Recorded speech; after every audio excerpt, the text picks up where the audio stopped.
Donc le sujet de l'explo est les bagages émotionnels, connus et inconnus, qui impactent nos vies.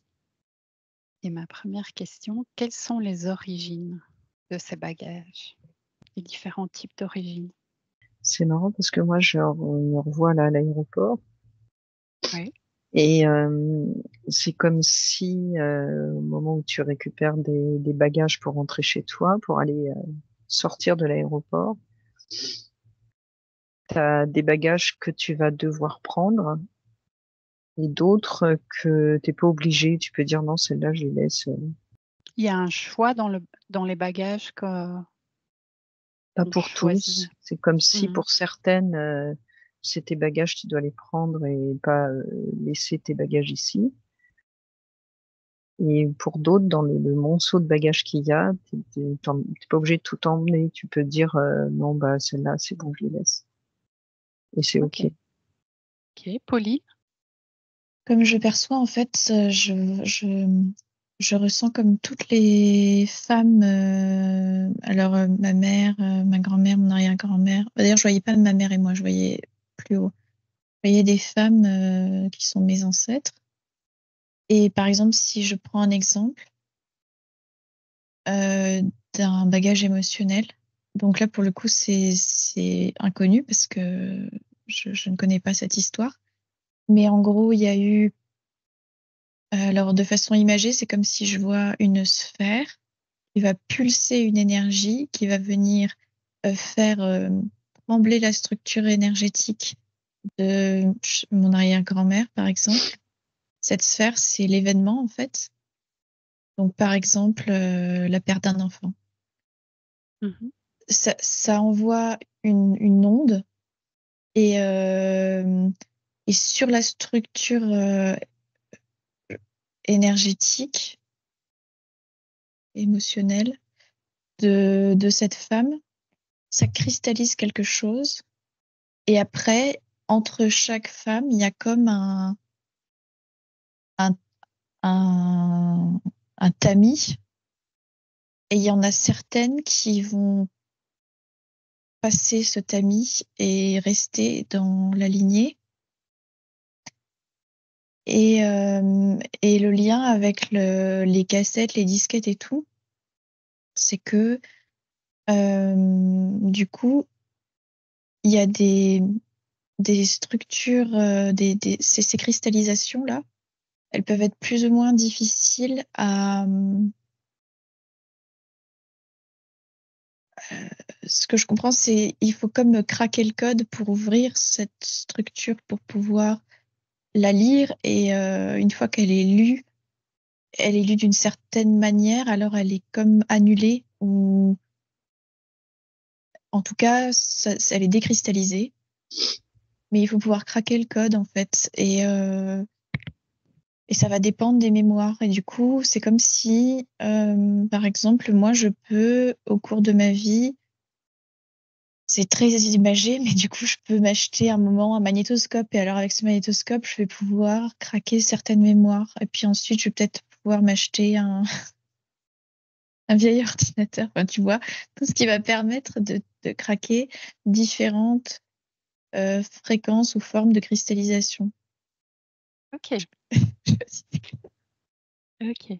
Donc là, tu as décrit un chemin d'ensemble et on va aller dans le détail de ce que tu viens de décrire. Tu peux rester sur ton exemple. L'idée, c'est vous observiez, comme tu disais, Pauline, la genèse d'un bagage émotionnel et on va regarder pour la personne qui vit l'événement d'abord. Vous observez la genèse et vous observez ce qui se passe sur les différents plans. Plan physique, plan physiologique, plan émotionnel. Pauline, tu parlais d'une pulsation d'énergie. Ben, observez le cheminement de cette pulsation. Qu'est-ce qui se passe concrètement dans tous les corps? Non, moi, j'avais comme exemple un viol sur une femme. Mhm. Donc, ce que ça montrait, c'était activités au niveau du corps, tous les systèmes d'alerte qui s'allument avec au niveau sanguin, au niveau du cerveau, une hyper stimulation, une activité aussi bien chimique que électrique, très intense. Donc là, ça me traverse du bas du ventre jusqu'à la gorge. Mhm. Et c'est tellement fort et tellement puissant qu'au niveau vibratoire, ça sort du corps et ça irradie tout autour. Là, je vois un mélange d'énergie avec l'agresseur. Et c'est comme si l'énergie de l'agresseur venait corrompre, en fait, corrompre, ça veut dire infester ou mettre un poison dans l'énergie de la victime. Et ça provoque une résonance énergétique très puissante. Et c'est comme si ça touche pas que une personne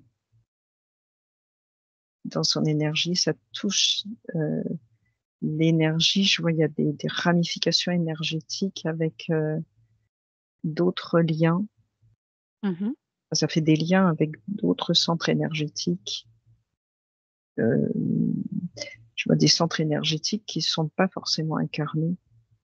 Ça fait une onde de choc, en fait, éthérique, qui va toucher plus ou moins fortement. Je dis centre énergétique, mais c'est comme Des consciences, des consciences, des entités, je sais pas trop des quel mot consciences mettre. incarnées et désincarnées. Oui, incarné, non incarné. Non. Il y a un impact vibratoire assez fort, même si dans ce cas-là, le bagage mémoriel serait la mémoire de cette vibration, de ce qui a vibré à ce moment-là. Et donc, on ne sait pas forcément, c'est plutôt inconnu, là, pour le coup. Quand Et tu parles de voilà. conscience non incarnée, de quoi Je vois s'agit-il? des centres énergétiques qui peuvent être des êtres, peut-être, mais je ne sais pas s'ils sont incarnés ou s'ils sont sur Terre ou si c'est d'autres dimensions. Et je vois comme un éclair d'orage, si tu veux, plusieurs éclairs d'orage qui partent dans différentes dimensions, dans différentes directions, pardon, ou dimensions d'ailleurs.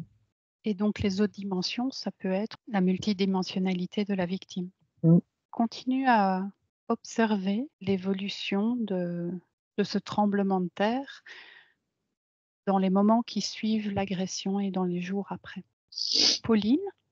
Alors, donc j'ai observé depuis cet événement, il y avait comme par exemple, une substance va embraser l'air, ça fait une réaction de proche en proche, et donc Mhm. ça progresse Un comme une domino. onde. Ouais, Mhm. ouais. Ça progresse comme une onde comme ça, jusqu'à arriver en confrontation avec la structure énergétique de la femme. Mhm. Et en fait, c'est par le fait que c'est pas compatible l'annonce avec, par exemple, une substance va embraser l'air, ça fait une réaction de proche en proche, et donc Mhm. ça progresse Un comme une domino. onde. Ouais, Mhm. ouais. Ça progresse comme une onde comme ça, jusqu'à arriver en confrontation avec la structure énergétique de la femme. Mhm. Et en fait, c'est par le fait que c'est pas compatible l'annonce avec, je sais pas, les énergies de la femme. Elle peut pas, elle peut pas accuser. Oui, ok. Donc par exemple, tu vois, dans un accident de voiture, il y a des voitures maintenant qui euh, ça fait tampon en fait dans le choc. Elles sont faites pour que le Adoucir choc l'impact. soit, oui, tu vois, le choc soit absorbé. La force du choc est absorbée. Et en fait, là, par exemple, bah, ça ne marche pas parce que la fréquence de ce qui arrive et la fréquence énergétique de la femme, il n'y a pas d'absorption. Du coup, ça vient faire trembler la structure. Et alors, moi, j'ai senti quelque chose qui coinçait la gorge, le cœur et la gorge. D'abord le cœur, mais c'est rapide et ça monte tout de suite à la gorge. Et alors, ça, j'ai l'impression que ça reste toute sa vie. Il y a ça, c'est comme si c'était là que ça s'était cristallisé au niveau du corps, mais c'est pas tout de suite. D'abord, ça fait trembler la structure et ensuite, ça vient clac se matérialiser sur la gorge. Et c'est l'annonce, au moment où il y a l'annonce, c'est comme si je peux voir au ralenti ce qui se passe. Et voilà, ça fait quelque chose comme ça. Et quand il y a cet impact de l'onde qui fait trembler la structure, ça fait trembler toute la structure. Ça me parle de structure nucléaire qui serait un lien entre les différentes dimensions de l'être. Et du coup, à différents degrés, on ressent cet impact. C'est pas que sur la personne qui vit. En fait, à travers ces noyaux, cette énergie nucléaire, je sais pas bien ce que c'est. C'est comme si c'était le fil rouge entre les différentes dimensions, mais il y en a des millions. Enfin, tu vois, c'est pas un fil rouge, c'est la globalité des fils rouges. Et du coup, ça fait que les structures sur d'autres dimensions ou plages fréquentielles ressentent l'impact. Pas au même degré, par contre. C'est comme des échos. Ok. Il y a la notion d'écho. Pour un gros impact qui n'a pas été absorbé. Parce que dans l'absolu, ça pourrait être absorbé, mais, mais là, la structure énergétique de la femme ne le permet pas, en fait. Qu'est-ce qui permet d'absorber un choc? Alors là, je vois comme si ces énergies sont très denses et solides. Si l'énergie, elle est plus, je vois comme des mailles qui s'ouvrent. Alors, en fait, l'onde, elle peut traverser comme ça. Comment dire, c'est un peu impressionnant parce qu'on a l'impression qu'on va se faire cramer par l'onde, du coup, parce que c'est comme si on ouvrait je sais pas, les écoutilles. Mais en fait, ça permet que ça passe et puis ça traverse et ça passe, en fait.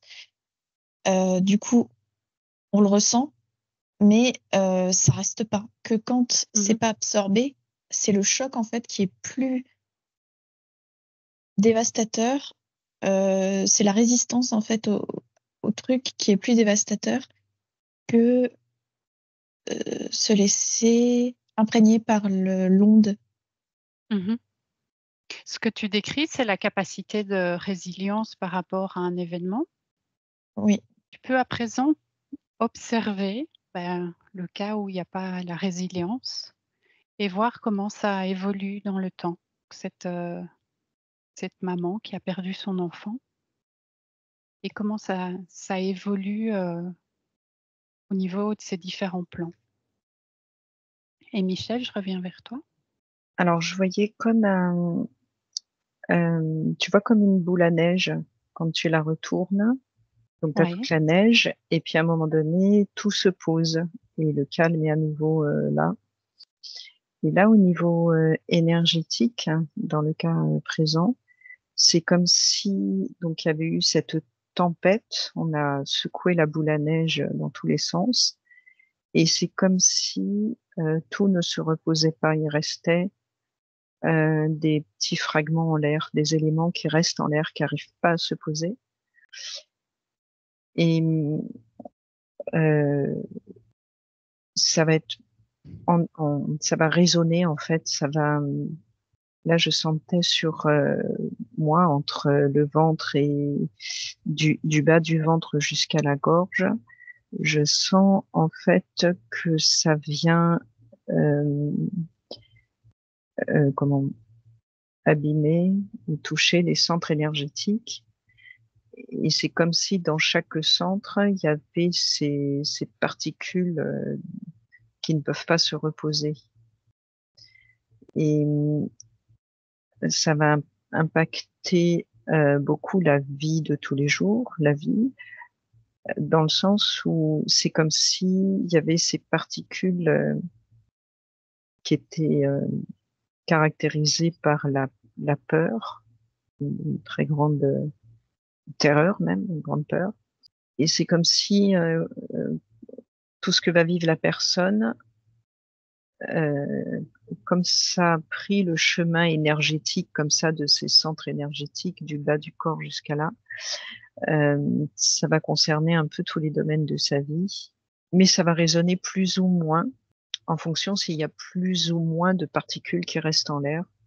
C'est comme si cette peur n'allait plus la quitter de façon plus ou moins intense, plus ou moins consciente.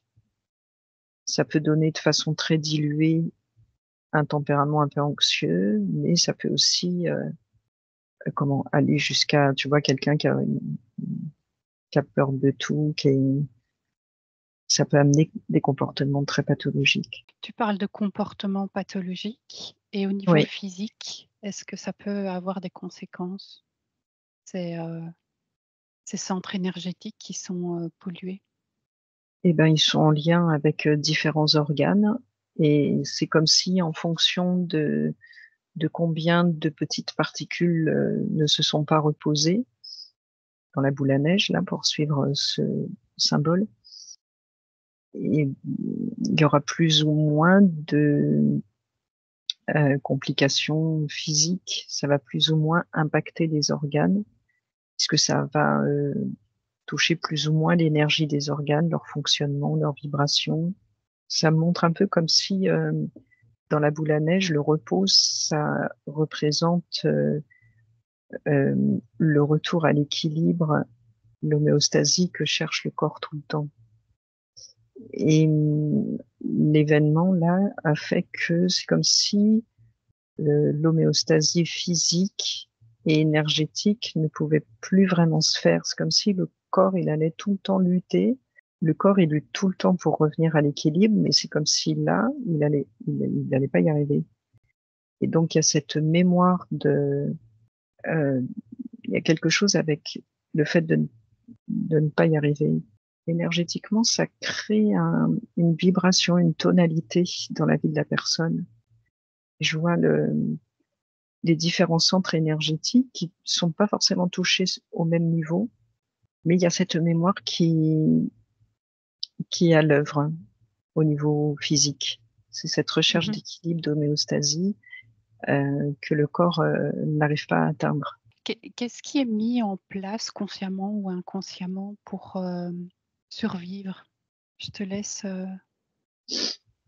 explorer. Pauline? Alors, donc au niveau de l'impact, donc j'ai vu que ça allait vraiment donc sur la gorge et énergétiquement, ce qui se passe. Alors déjà, il y a pas que, déjà, je veux dire physiquement, il y a la gorge qui est serrée. Il y a Mmh. l'incapacité d'exprimer sa douleur, d'exprimer ses ressentis. Donc, ça va créer un cercle vicieux qui va vraiment venir coincer la gorge.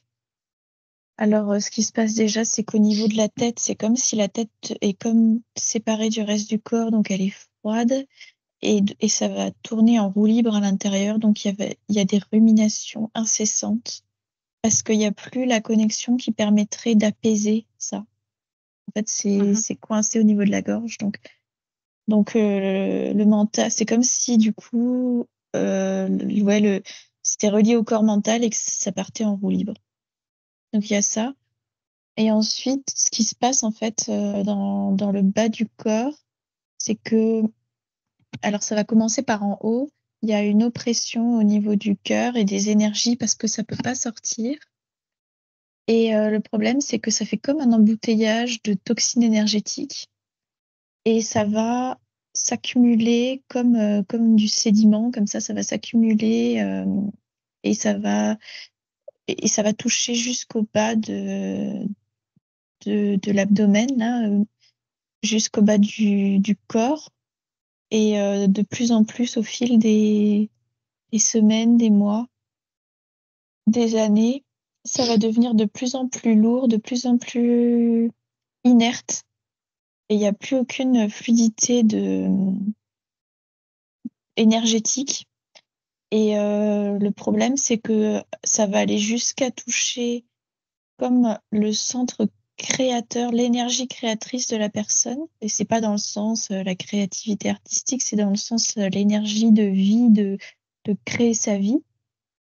Et en fait, ça arrive jusqu'à scléroser ça.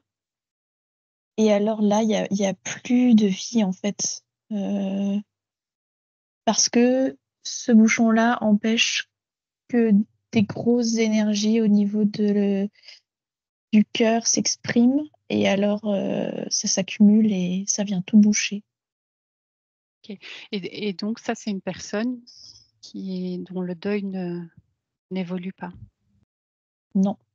Et c'est même Non. un cercle vicieux parce que le fait de pas exprimer avec les pensées en boucle et le cœur qui reste dans son jus de souffrance, on va dire, ça s'alimente en fait l'un l'autre. Dans le sens où oui, c'est vraiment un cercle vicieux et là je vois que la clé c'est la gorge pour cette personne parce que c'est vraiment là que je sens le plus de contraction, de cristallisation. Et c'est parce qu'il y a aussi un blocage extérieur qui fait que ça, on doit pas en parler. Il y a Ok. double peine parce que c'est difficile pour elle d'en parler parce que c'est souffrant, mais en plus il y a une pression extérieure de faut pas en parler. C'est quoi cette pression extérieure? C'est l'entourage qui veut, en fait, pour qui c'est souffrant d'en entendre parler, ils veulent pas recevoir, accueillir sa souffrance en fait. Et là, j'aimerais que donc au départ, tu parlais d'une onde de choc qui Mm. touche la personne au-delà de sa dimension terrestre, qui touche aussi l'environnement. Observe cette onde de choc qui arrive sur l'entourage. Ça peut être les enfants de cette femme, les parents de cette femme, le conjoint, et observe les différences par rapport à cette femme qui a perdu son enfant. Et je reviens vers toi, Michel. Alors sur les conséquences, ça va être différent. Je le voyais vraiment sur le plan énergétique là, en lien avec les chakras. Et c'est comme si en fonction de chaque centre énergétique, en fonction de la façon et de l'intensité avec laquelle il a été touché, les comportements qui vont suivre vont être assez variés. Ça peut aller de plus aucune, par exemple, relation sexuelle à une hypersexualisation. Ça peut aller de une atrophie de la personne à justement le contraire, quelqu'un qui devient très vantard, très qui se met en avant. Ça peut être quelqu'un qui se met à détester les hommes ou quelqu'un qui développe au contraire beaucoup d'amour dans sa vie. Entre la haine et l'amour, ça peut être quelqu'un qui se tait à jamais ou quelqu'un qui fait des procès, qui passe à la télé ou voilà. Et que ce que je voyais, c'est que là, il y avait des probabilités infinies dans la combinaison de tous ces chakras et de toutes les façons possibles de vivre. que tout ça était en lien avec cette recherche d'équilibre où le corps nous sont vraiment sa préoccupation centrale, c'est l'équilibre, qu'on soit toujours à l'équilibre. Et du coup, c'est comme si pour être à l'équilibre, chaque centre énergétique, mais je vois aussi des corps aussi, corps émotionnels, etc. Je vois vraiment que en fonction de la vibration avec laquelle ça a résonné et le nombre de petites particules, on va dire, qui restent en suspension, en fonction des chakras, des corps, ça fait des combinaisons, comme des combinaisons mathématiques, et ça va engendrer, le corps en fait va rechercher son équilibre dans tout ça avec ces nouvelles données, et du coup les comportements vont être le moyen de continuer d'avancer Mmh. avec tout ça, le moyen de continuer de vivre.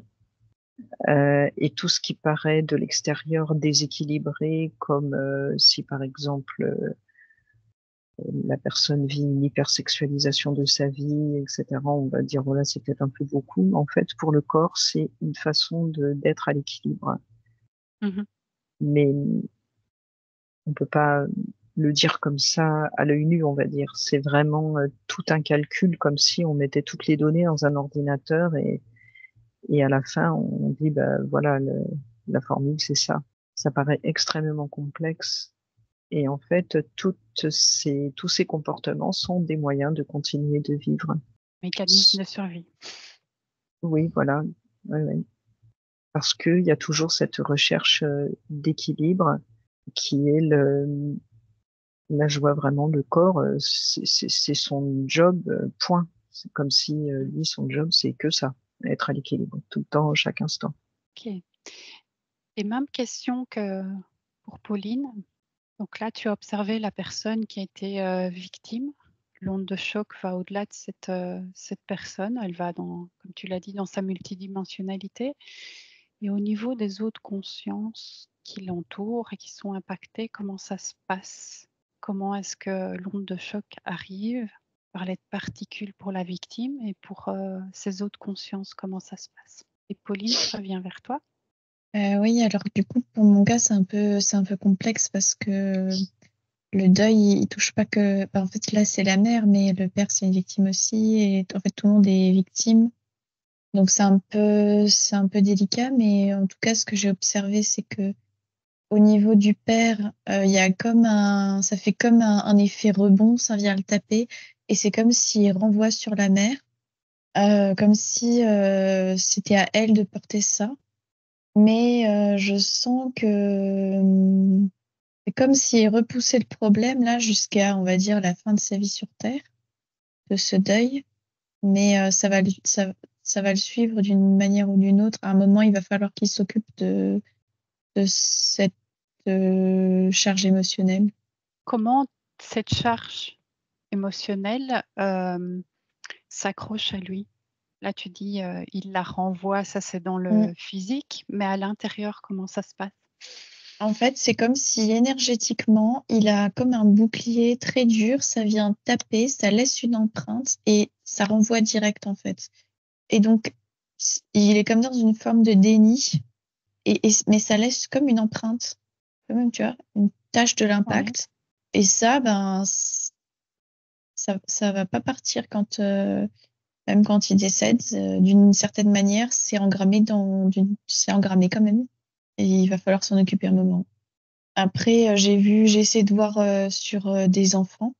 Et eux, c'est pas simple parce que leur maillage est très ouvert encore. Mmh. Parce que j'ai l'impression que ça se ferme au fil enfin, quand on grandit. Donc c'est ouvert, mais sans qu'ils aient la capacité d'appréhender l'onde de choc. Donc ils sont un peu, comment dire, ils sont très sensibles à cette onde de choc, mais en même temps, ils ont pas du tout, ils peuvent pas moduler leur réception à cette onde de choc.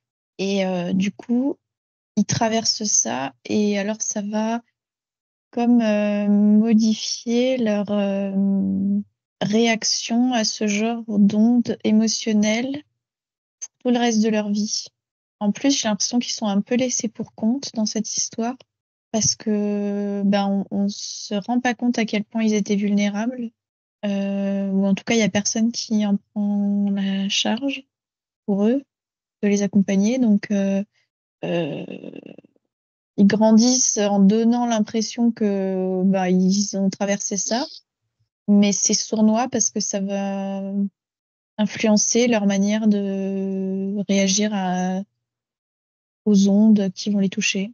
En fait, ils ont un système de protection qui se met en place, qui est assez sournois dans le sens, on se rend pas bien compte de son existence, mais ça va impacter leurs décisions de vie et tout ça. Et ça peut les impacter physiquement également? Là, ce que j'observe, pas trop. OK. Je sens pas comme chez la mère, tu vois, la cristallisation, par exemple, dans la gorge. Là, chez l'enfant, c'est comme si c'était plus diffus. Tu vois, ça vient Mmh. pas se mettre à un endroit, mais c'est diffus, plutôt comme ça dans ce que j'observe là. Et donc finalement, avec les réactions parentales par rapport au choc, le choc peut être renforcé au niveau, des enfants? Oui, parce que, il y a pas un accompagnement, il y a pas un accompagnement, en fait. C'est comme s'ils comprenaient pas ce qui leur arrivait et ils se sentent, abandonnés dans cette épreuve de: «Qu'est-ce qui m'arrive là? Je suis traversée par quelque chose d'horrible et je suis tout seul dans cette traversée». OK. Tu peux maintenant observer les pistes de libération émotionnelle. Tu peux regarder au niveau de la maman, si elle met en place quelque chose pour libérer, comment ça se passe cette libération sur tous les plans, physique, émotionnel. Je te laisse observer ça. Michel?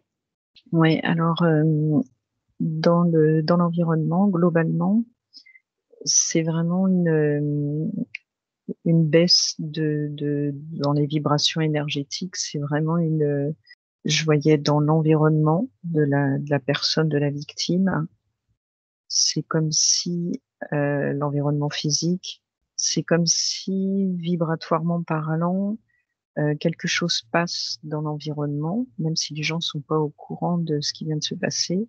On en tient compte ou pas. Quelquefois, c'est tellement pas conscient que ça passe. La personne peut ne jamais en parler et ça passera comme ça. Je voyais vraiment au niveau de l'ensemble des gens, par exemple, incarnés sur Terre. S'il y a qu'un seul viol dans toute l'humanité, ça n'aura pas de grandes conséquences, mais en fait, c'est vraiment quelque chose qui fait baisser l'énergie collective également. Donc, ça a Mmh. un gros impact. Et donc, s'il y a beaucoup, beaucoup, beaucoup de viols, en fait, ça a vraiment un impact sur la globalité. Je vois vraiment ces éclairs c'est comme si les éclairs, voilà, traversent le ciel, mais tout le monde est en lien avec ça. Et au niveau multidimensionnel, c'est pareil, ça part dans un champ, on va dire, quantique, je sais pas comment le dire autrement, mais euh, ça fait cet effet d'éclair comme ça, comme un éclair d'orage, et qui traverse le temps, l'espace.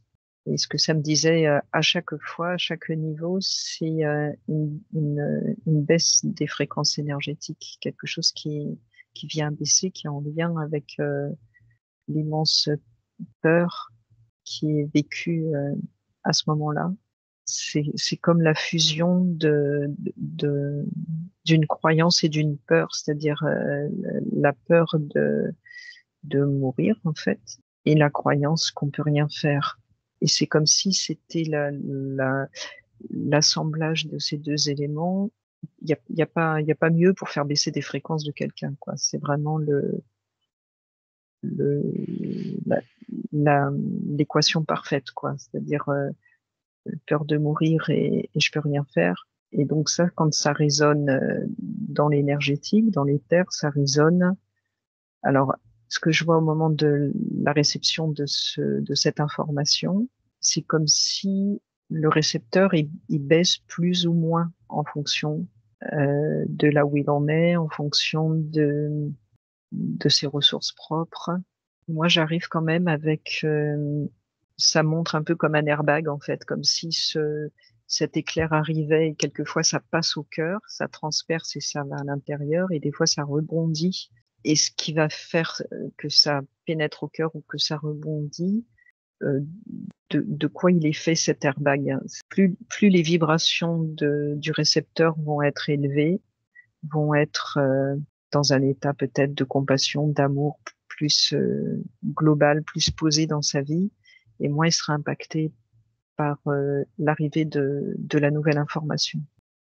Donc, une personne qui n'a pas été violée peut vivre dans son corps l'onde de choc d'une autre personne de son entourage, Oui, sans en être conscient.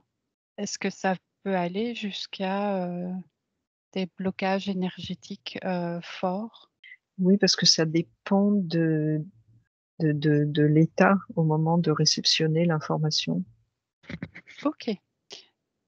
Je te propose maintenant d'observer la phase de libération du bagage émotionnel pour la personne qui a été victime et qui, comme tu le décrivais, qui a un sentiment de situation qui ne pourra jamais être résolue. Comment est-ce que ça peut se passer pour que cette libération puisse se mettre en place et observer au niveau des différents plans comment cette libération s'opère concrètement? Je reviens vers Pauline. La libération. Alors, moi, tout de suite, pour cette femme, j'ai vu que la libération n'était pas possible durant sa vie parce que je voyais comme un anneau de métal fermé à double tour là autour de sa gorge. Donc, elle pourra pas. Donc, malheureusement, elle va rester comme ça. Et donc, ça m'a tout de suite remontré moi-même, en fait, dans la lignée, on va dire. Parce que ce que je comprends, c'est que cette cristallisation émotionnelle, elle va avoir des impacts émotionnels sur la génération suivante, voire la génération suivante, en fait, selon comment transmettre, alors en l'occurrence, c'est des femmes, selon comment transmettent les femmes cette blessure émotionnelle, c'est possible que ça touche plusieurs générations. Parce que c'est un traumatisme qui va être raconté et qu'on va mettre sur les épaules inconsciemment des suivantes. Et il faut comme arriver à un étage générationnel où l'impact émotionnel est moins fort. De façon imagée, là, je me vois comme avec un tournevis, je sais pas, je suis une sorte de mécanicien. Et puis, je vais, comme je disais tout à l'heure, pour craquer le code, là, c'est un peu pareil. Je suis en train de démonter quelque chose pour accéder au cœur de la cristallisation, pouvoir en faire quelque chose. Mais je peux le faire parce que j'ai la tête froide en observant ça. Si je suis trop impliquée parce que ça m'a touchée moi-même dans ma structure émotionnelle, je peux pas faire ça. Je vais pas avoir envie de le faire, en fait. Donc, c'est le fait d'avoir du recul, de pas se sentir suffisamment concerné, de ressentir que ça nous appartient pas, qui permet de pouvoir se dire: «OK, je vais m'en occuper, je vais regarder ce que c'est, je vais m'en occuper».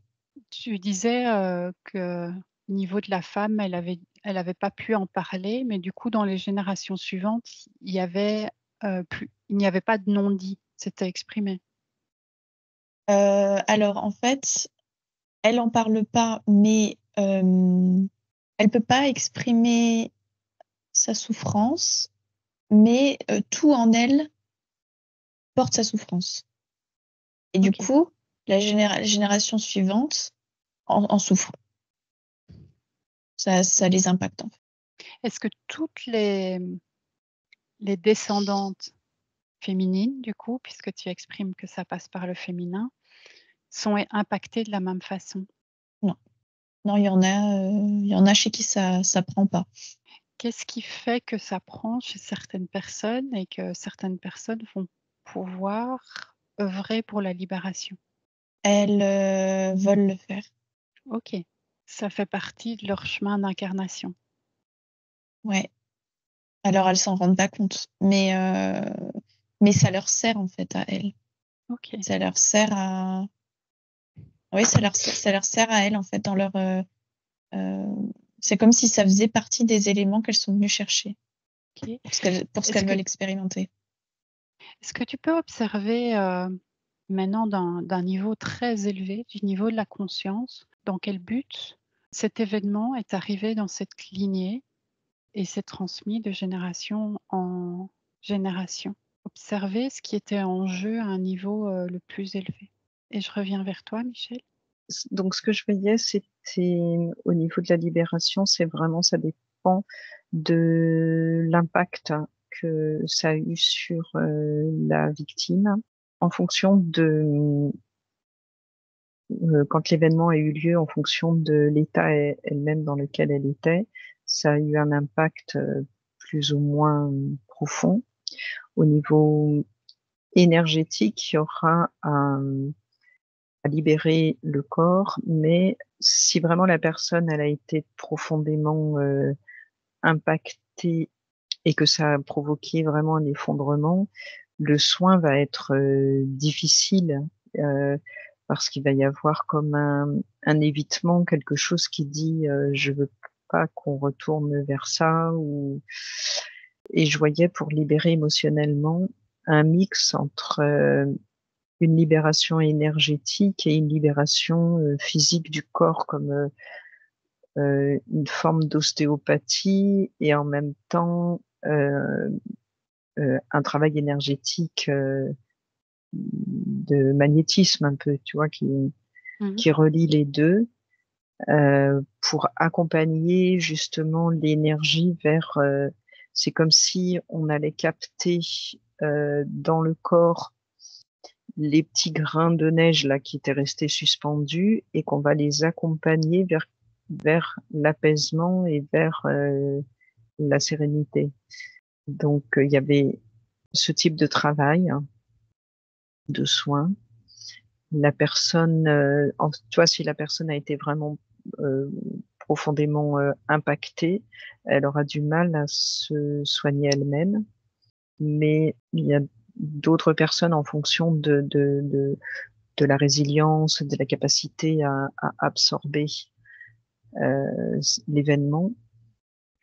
Il peut y avoir aussi un travail personnel sur, ses propres énergies et d'accompagner, heu, ce qui vibre à l'intérieur. Donc on va retrouver, depuis le bas-ventre jusqu'à la gorge, on va retrouver des vibrations énergétiques où la personne, elle va avoir ses comportements comme, facilement en colère ou au contraire, voilà. Et quand elle va vouloir travailler sur ses comportements, en fait, énergétiquement, elle va pouvoir apaiser, ce que cet événement a provoqué. Mmh. Donc il y a pour différentes personnes, il y aura besoin d'une aide extérieure, pour d'autres ou après une aide, un accompagnement extérieur, au bout d'un moment, un travail, plus personnel à faire, sur soi. Mais ça OK. correspond à une libération énergétique, hein, et corporelle. C'est comme si, il fallait aussi libérer le corps à différents endroits, pas uniquement le ventre, mais aussi, au niveau plexus, au niveau cœur, au niveau des poumons, au niveau ça peut être vraiment à différents endroits. Ma ma question suivante, je te la pose, peut-être que ta réponse a déjà été donnée en disant que c'est important d'agir sur le physique et l'énergétique. Donc aujourd'hui, il y a plein d'approches pour accompagner, les personnes en souffrance, par rapport à des traumatismes. On parle de d'EFT, de kinésiologie, d'hypnose, d'exercices de respiration, parfois de substances, comme l'ayahuasca, de shiatsu ou d'acupuncture. Quels sont les éléments clés pour l'ensemble de ces pratiques, pour s'assurer d'installer progressivement une libération durable? Je te laisse explorer. Mmh. Pauline? Eh ben, j'ai eu aucune info. Ah, Je ne sais pas quoi c'est arrivé. Comme je sais pas, j'ai pas d'infos. OK, et je vais du coup te poser la question des libérations. Qu'est-ce qui est essentiel pour assurer une libération durable dans toute la généalogie, je vais dire? Mais alors déjà, je vois qu'il faut que la personne qui a été touchée, elle donne en quelque sorte son accord pour que ça soit par exemple, dans mon exemple, si elle peut pas le faire elle-même, il faut qu'elle donne son accord pour que ça soit fait. Quand Son elle accord est d'être aidée en quelque sorte. OK, donc ça, c'est la si dans la généalogie, des personnes sont touchées par l'onde et se Oui, libèrent elles-mêmes, elles ne oui. libèrent pas nécessairement, toute la généalogie. Alors en fait non, ça marche un peu à l'inverse. C'est-à-dire que c'est parce que la personne va accepter que dans sa lignée, ça puisse être libéré, que ça va impacter une personne qui va pouvoir le libérer. C'est-à-dire que je ressens pas, alors je sais pas si c'est pour cet exemple ou en général, mais je ressens pas que, par exemple, la personne qui va libérer aurait pu se libérer elle-même de quelque chose que l'ancêtre n'a pas voulu libérer. C'est comme si, en fait, elle l'aurait juste pas, elle était comme trop loin en termes de génération pour que ça la touche vraiment. Ça va juste la toucher si ça a un intérêt. Et dans ce cas, l'intérêt, en amont, ça voudra dire qu'il y a une autorisation de libération par la descendance. Je sais pas si c'est clair. Non, pas trop. Alors en fait, je vais prendre un exemple en me citant et comme ça sera peut-être un peu plus clair.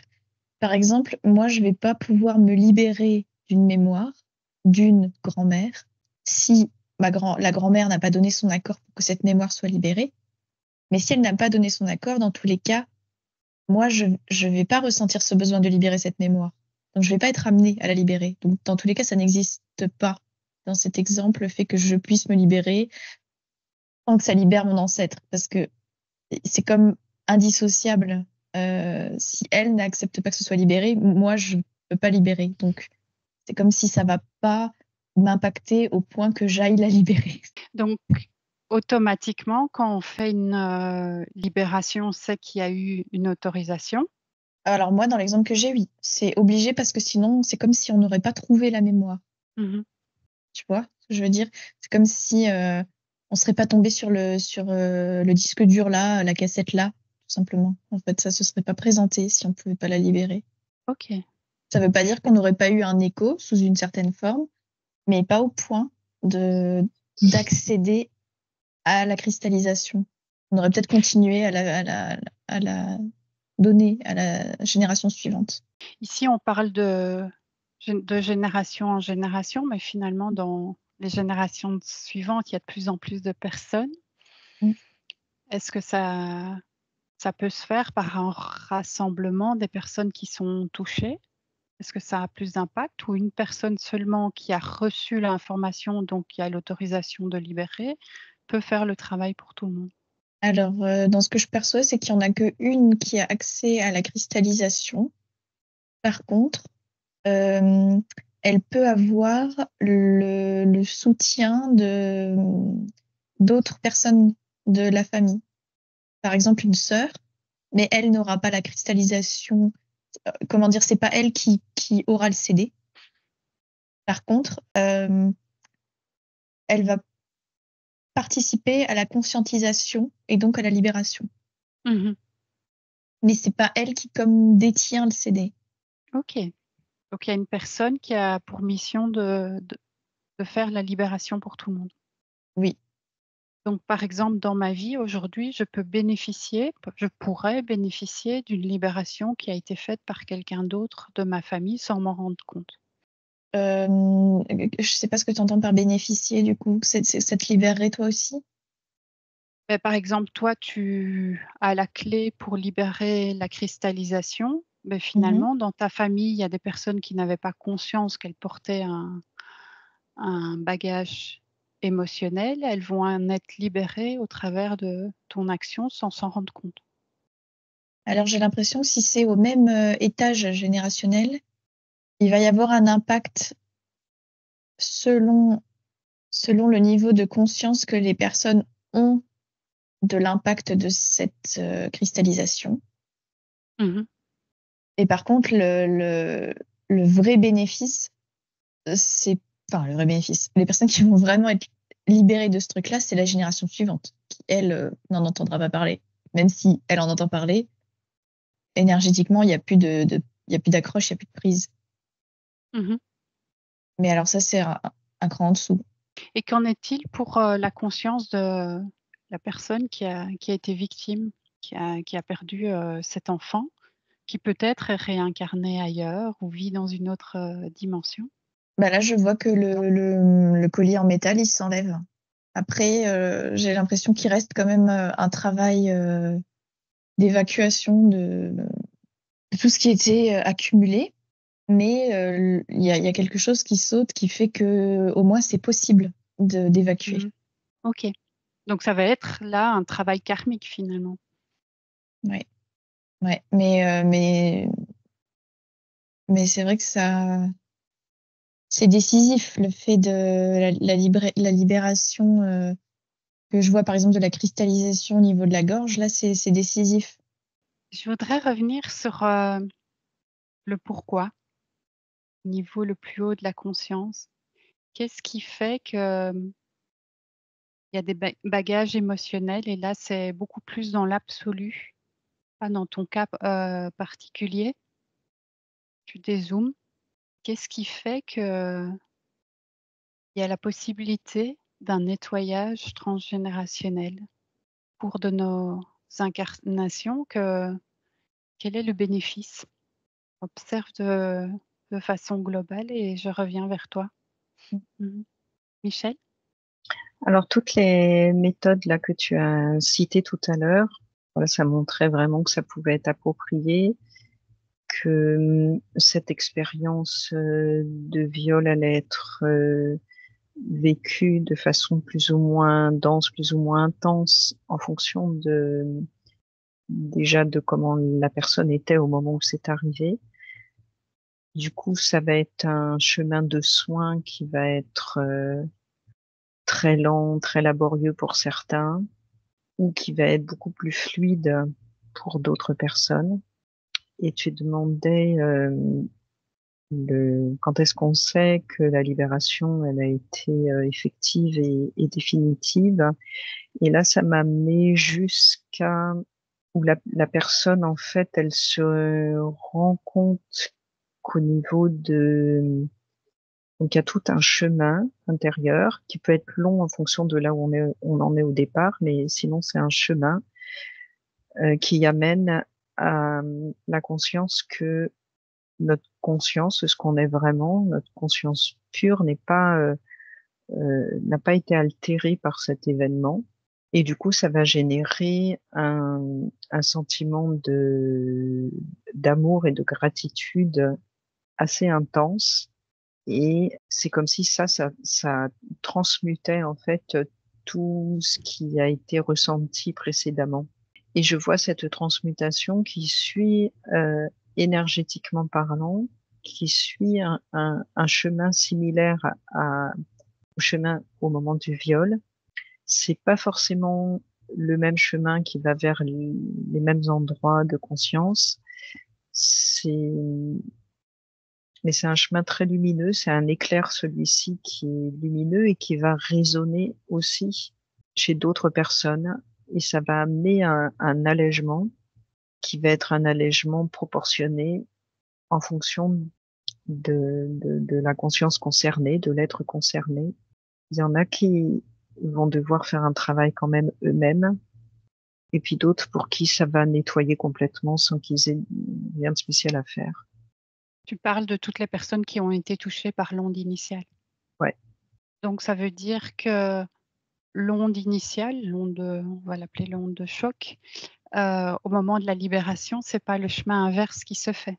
Non, c'est comme si au moment du viol, l'onde du choc partait de la zone sexuelle du périnée et irradiait à travers tout le corps et bien au-delà. Et la guérison, là, je la voyais partir au niveau du cœur et de l'amour qui était généré par cette conscience que une part de moi, il y a eu une sensation de fragmentation à un moment donné avec ces trucs, ces particules de boule à neige là qui restaient en suspension.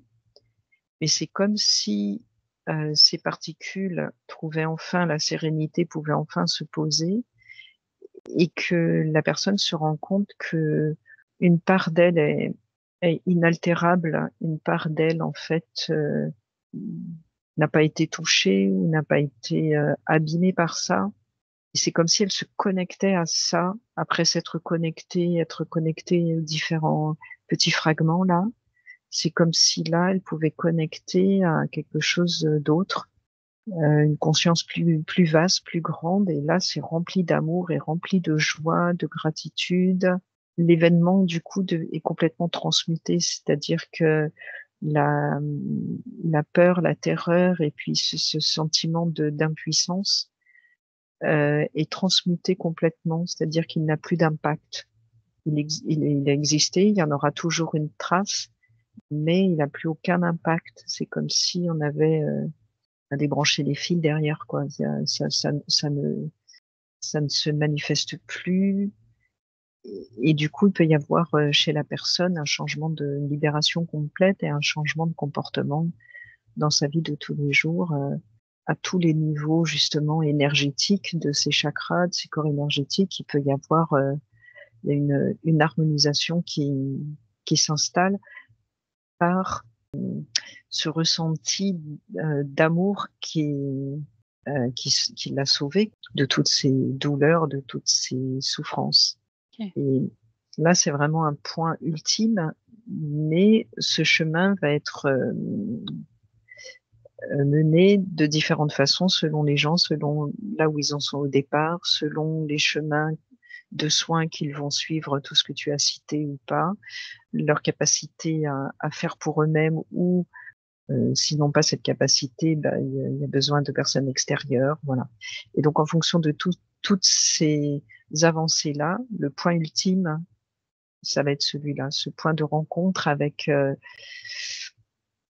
un cœur intérieur, quelque chose qui n'a pas été altéré par l'histoire, qu'on va enfin contacter, enfin toucher, qui va illuminer l'ensemble et qui va rendre inactif toute cette souffrance. Tout va se poser, Mhm. se reposer, et l'équilibre, il va pouvoir se trouver sur une autre base maintenant. Donc, c'est ressentir sa pleine puissance et comprendre qu'on est bien plus grand, notre conscience est bien plus grande que le corps dans lequel on est incarné, C'est ça, c'est ça. baigné Et, d'amour. le contact à ça génère automatiquement un élan d'amour pour la vie, d'amour pour la vie, pas plus grand. C'est ça. Est-ce qu'on pourrait dire que la libération des bagages émotionnels dans l'absolu passe systématiquement, en fonction de la durée, par une ouverture de conscience? Et ça dit oui, parce que c'est comme si le contact à ça génère une énergie très particulière qui transcende en fait tout le reste et qui transmute tout le reste. OK. Je voudrais revenir par rapport à l'entourage pour une personne qui n'est pas encore dans cette ouverture de conscience, qui travaille sur elle-même pour, libérer progressivement ses bagages émotionnels. Le fait que l'entourage qui a été impacté initialement par, l'onde de choc fasse un travail sur lui-même, pas en tant que sauveur pour la victime, mais pour lui-même dans la libération des bagages émotionnels, secondaires qu'il a reçus, ça peut aider la victime? Oui, parce que c'est une source d'énergie, de lumière, on va dire, qui impacte tout l'environnement. Et pour la victime, justement, ça peut donner de l'espoir, ça peut donner envie de se soigner, ça peut donner envie de trouver son propre moyen pour guérir. Voilà, ça peut ouvrir, ça peut allumer une petite mèche qui avait du mal à s'allumer.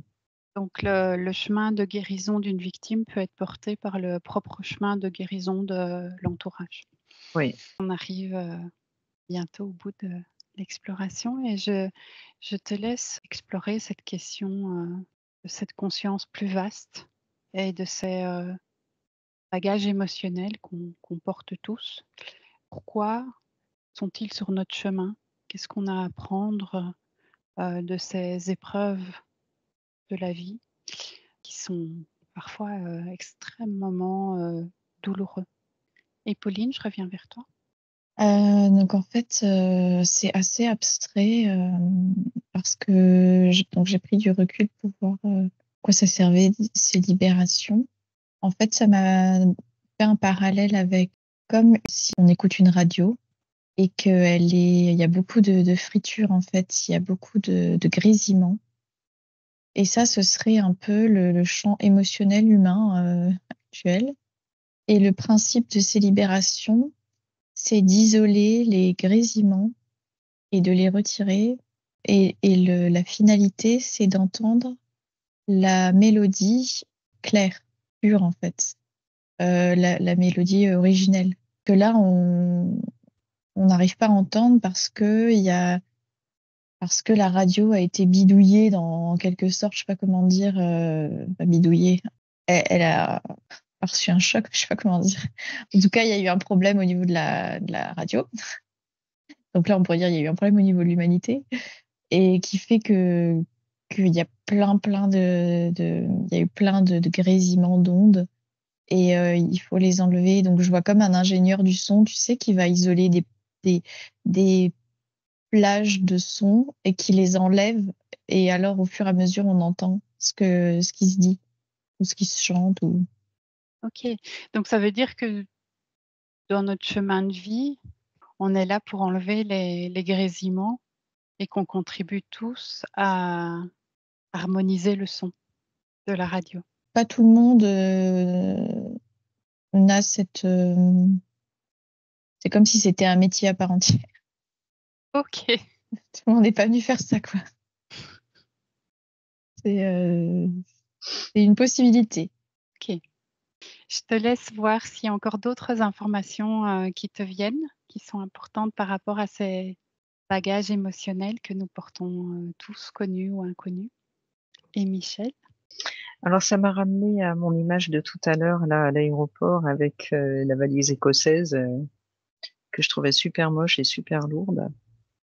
Et c'est comme si j'allais me trimballer avec cette valise qui est un bagage, voilà. Et puis à un moment donné, je me dis mais peut-être que je pourrais la poser, peut-être que je pourrais l'ouvrir et enlever un peu ce qu'il y a dedans, elle serait moins lourde. Et puis au bout d'un moment, je vais découvrir en fait qu'à l'intérieur de cette valise, il y a un trésor magnifique. Et c'est comme si ces événements de la vie euh, étaient là pour nous faire découvrir un peu ce trésor en fait. Et ce bagage, on va le trouver moche, on va le trouver lourd, etc. On va commencer à essayer de se soigner, essayer d'alléger un peu les choses. Et au final, à un moment donné, on va trouver le trésor qu'il contient. Et, et le trésor, c'est vraiment l'accès à cette conscience et, et à cette paix intérieure, cette sérénité qui jaillit dès qu'on est au contact de ça. Où, en fait, tout est OK. À cet endroit-là, tout est OK. Il y a vraiment un amour de la vie qui est là. Et c'était ça le cadeau. La capacité de résilience. Mm. Ok. Oui, puis de libérer l'amour. C'est pas juste être bien, c'est comme autant on a été malheureux, autant on va ressentir cette joie et cet amour. C'est pas le niveau zéro où on se dit bon bah là ça y est, je souffre plus. C'est bien plus fort que ça et c'est là où il est le cadeau. le petit C'est puissant. trésor au milieu de la valise. Voilà, c'est ça, c'est vraiment autant on a souffert, autant on va pouvoir ressentir cet amour de la vie, cette beauté de la vie et bonheur, le bonheur de vivre qu'on n'avait pas avant avec cette valise moche et lourdingue. Merci. Pauline? Alors, j'ai eu plusieurs infos, je vais essayer de pas oublier. Donc déjà, il y avait le fait que quand on vient libérer, donc je disais, c'est pas tout le monde vient pas faire ça.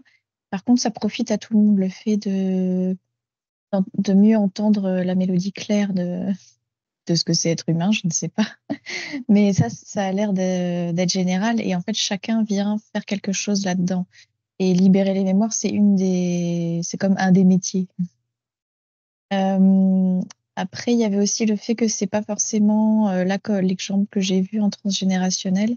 Ça peut être que sur soi, des mémoires à soi, pas des mémoires. Enfin, en fait, ça a l'air un peu différent, mais voilà, il y a différentes façons différentes choses à libérer.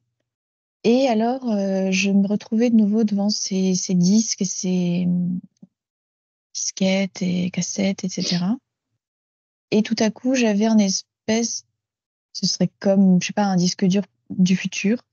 Et donc, le message, c'était que ça peut influencer sur comme une époque future. Mais ça demande d'avoir beaucoup, beaucoup, beaucoup ouvert son champ de conscience, par contre. Parce que du coup, c'est très abstrait. La libération est très abstraite parce que c'est comme si on peut pas comprendre, en fait. Donc là, je ne sais pas comment ça se passe. Mais je vois que c'est une possibilité. OK. Ben, on va accueillir cette possibilité.